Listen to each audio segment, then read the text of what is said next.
So after the big news by CNBC about Disney possibly buying 21st Century Fox, X-Men, and the Fantastic Four, I'm here to tell you guys how exactly this might go down and what to expect. So it was just recently that the report went out by CNBC, which is not one of these rumor scoop places. This is a very reputable news source who is not going to just come out there and publish nonsense to get clicks. This is a lot of official business stuff that they report on. And they of course reported that the Disney company is looking to acquire 21st Century Fox. Now of course, Fox isn't just known for their movies. They own an entire division based around sports reports and things like that we're not really going to talk about in here or in this video. We're just kind of mentioning them because I want people to understand that Fox does way more than just producing comic book movies, which a lot of people might not know, specifically if you don't care about sports.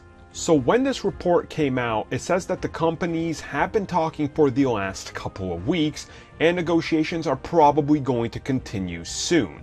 Now the report also states that Disney would acquire majority of the company, including their sports division. Now the major properties that would be acquired that Fox has would of course be properties like the Fantastic Four, the X-Men, and numerous TV series, which would all automatically become property of Disney. So what exactly does that mean? Well, first, let me tell you the simple way. Let's say this deal is finalized in September of 2018. Let's just hypothetically say that.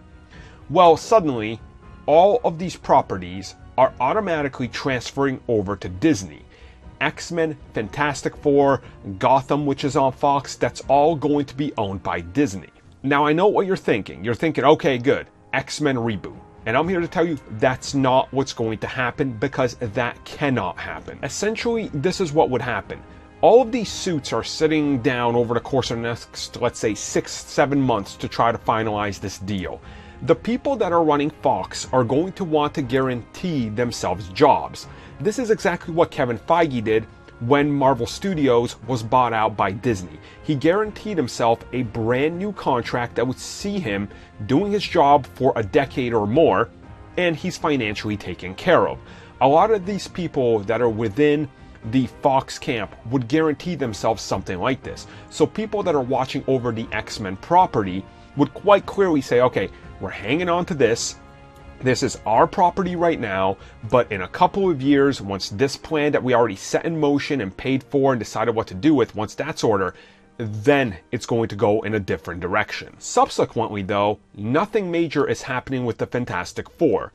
So I'm going to tell you right now, if this deal gets brought up and this deal is finalized, you can damn well guarantee that within a year and a half, we're going to have an announcement of a proper Fantastic Four reboot within the Marvel Cinematic Universe. This would sort of be that big bridging the two properties together and making sure everything works right. But now you're probably wondering what happens to the X-Men. Well, people are going to guarantee their jobs and they want to hang on to their jobs. And Disney would be smart to capitalize on everything that works. So keep producing Deadpool the way you've been producing Deadpool. The Gifted is a huge hit. Keep producing The Gifted.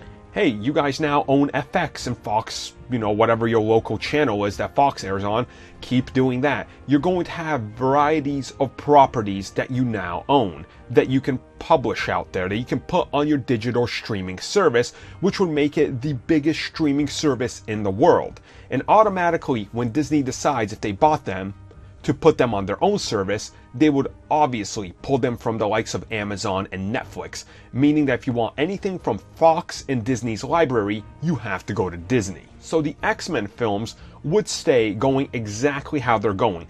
Nothing would change for the foreseeable future. Now, once everything is wrapped up, contracts are used up, then it would be time for rebuilding a brand new universe. Or the best case scenario is the fact that they could work out something where they go, okay, we got your contracts, we got you here. Let's say, hypothetically, Michael Fassbender has signed on to 3 brand new movies.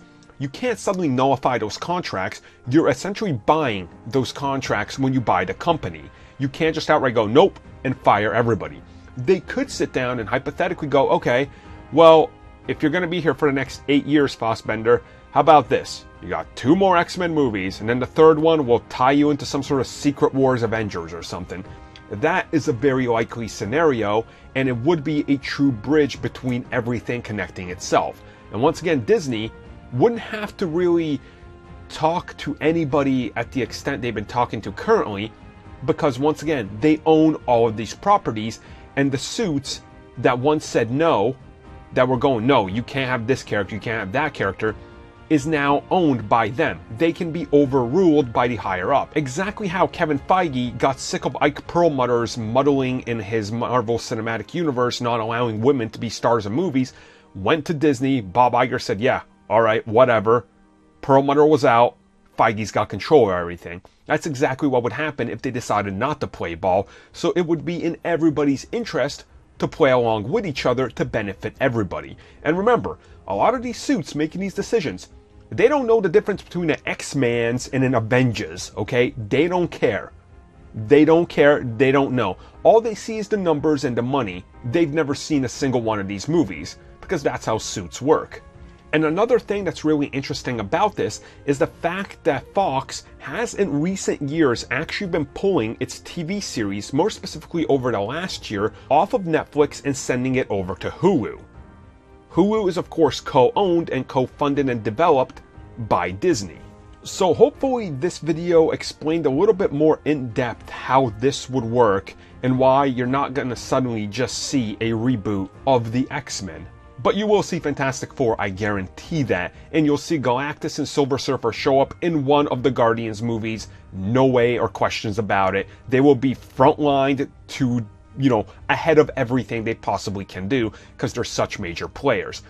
And also Doctor Doom. Oh, praise the Lord, they're gonna get saved! They're gonna get saved! We don't have to